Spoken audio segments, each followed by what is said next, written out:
Hi అండి, welcome to Kanchi designs. ఇప్పుడు మనం చూడబోయే శారీ గద్వాల్ పట్టు శారీ అండి. కలర్ కాంబినేషన్ వచ్చి బేబీ పింక్ వచ్చింది, బార్డరు బాడీ వచ్చి గ్రేప్ వైన్ వచ్చిందండి. సేమ్ అండి, వింటేజ్ మోడల్ అండి. ఇప్పుడు నవేడేస్లో అందరూ చెప్పేది వింటేజ్ మోడల్ అదే శారీ అండి ఇప్పుడు నేను చూపించబోయేది. ఇప్పుడు శారీ గురించి ఒకసారి చూద్దామండి. బేబీ పింక్ ఏమో బాడీ వచ్చిందండి, హారిజాంటల్ లైన్స్ వచ్చాయి బేబీ పింక్ బాడీలో. అలాగే బార్డర్ చూసుకున్నామంటే గ్రేప్ వైన్ బార్డర్ వచ్చిందండి, గ్యాప్ బార్డరు. ఈ శారీ కాస్ట్ వచ్చి 3000 అండి. క్యాష్ ఆన్ డెలివరీ అవైలబుల్ ఉంది. ఒకసారి మనం పళ్ళు కూడా పళ్ళు చూద్దామండి. పళ్ళు చూసారంటే పళ్ళులో స్ట్రైప్స్ వచ్చాయండి, స్ట్రైట్ లైన్స్ వచ్చాయి. అలాగే బ్లౌజ్ కూడా ఒకసారి చూద్దామండి.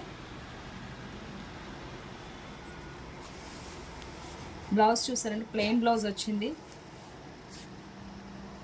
ఒకసారి శారీ మొత్తం ఓవరాల్గా చూద్దామండి. చూడండి, శారీ బాగా లైట్ వెయిట్ ఉంటుందండి, అలాగే చాలా సాఫ్ట్గా ఉంటుంది. ఈ శారీ కనుక మీకు నచ్చినట్లయితే మన వెబ్సైట్ kanchidesigns.comలో ఆర్డర్ చేసుకోండి. ఓకే, థ్యాంక్ యూ అండి. కీప్ సపోర్టింగ్ అస్.